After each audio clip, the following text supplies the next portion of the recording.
Hello বন্ধুরা, আজকে তোমাদের সাথে শেয়ার করব নিরামিষ ঘুগনি। তার জন্য কী কী নেওয়া আছে, এখানে টমেটো কাটা আছে, আদা, কয়েকটা কাঁচা লঙ্কা। সেটাকে একটা পেস্ট করে রেডি করে রাখবো। তারপরে কড়াইতে তেল দিয়ে সেই তেলের মধ্যে গোটা জিরে, শুকনো লঙ্কা, তেজপাতা, এলাচ, দারচিনি ফোড়ন দিয়ে সেখানে কেটে রাখা আলুগুলোকে দিয়ে দিলাম। আলুগুলো একটু ভেজে তুলে রাখলাম। তারপরে যে পেস্টটা রেডি করে রাখা হয়েছিল টমেটো, আদা, কাঁচা লঙ্কার, সেই পেস্টটা কিন্তু এই তেলের মধ্যে দিয়ে দেবো।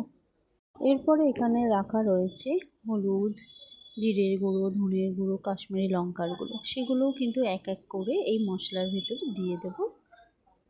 মশলাটা রেডি করে নেব। আর মটরগুলো কিন্তু আগে থেকেই কিছুক্ষণ ভিজিয়ে রেখে তারপরে সেটা সিটি মেরে রেখে দেওয়া হয়েছে। এরপরে এই মশলাটা রেডি করে নেব। কিছুক্ষণ দেখো নেড়ে চেড়ে নেওয়ার পর কতটা তেল ছেড়ে এসছে, মশলাটা কিন্তু রেডি হয়ে গেছে। এরকম আরও নতুনত্ব ভিডিও দেখতে হলে অবশ্যই কিন্তু চ্যানেলটি সাবস্ক্রাইব করে দিও।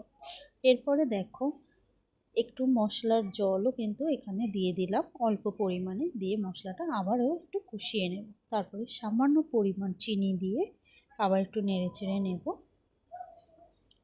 আমার এটা কিন্তু বলতে গেলে কমপ্লিট হয়ে গেছে, মশলাটা রেডি। এরপরে দেখো ভেজে রাখা আলুগুলো এর ভিতরে দিয়ে দেওয়া হলো। ঘুগনিতে কিন্তু আলু ছাড়া ঠিক ভালো লাগে না। তারপরে একটু গরম জল করে নেব। আলুটা দিয়ে দেওয়া হয়েছে। তারপরে মটরগুলো যে সেদ্ধ করে রাখা ছিল সেইটাকেও কিন্তু এর ভিতরে দিয়ে একটু ভালো করে নেড়ে চেড়ে কষিয়ে নেব। তারপরে সামান্য পরিমাণ জল দিয়ে এটা কিছুক্ষণ কিন্তু ভালো করে ফুটিয়ে নেব। বলতে গেলে এটা কমপ্লিট হয়ে গেছে। লাস্টে গরম মশলার গুঁড়ো দিয়ে আমি কিন্তু এটাকে এবার সার্ভ করে নেব। তাহলে কেমন লাগলো অবশ্যই কিন্তু জানাবে।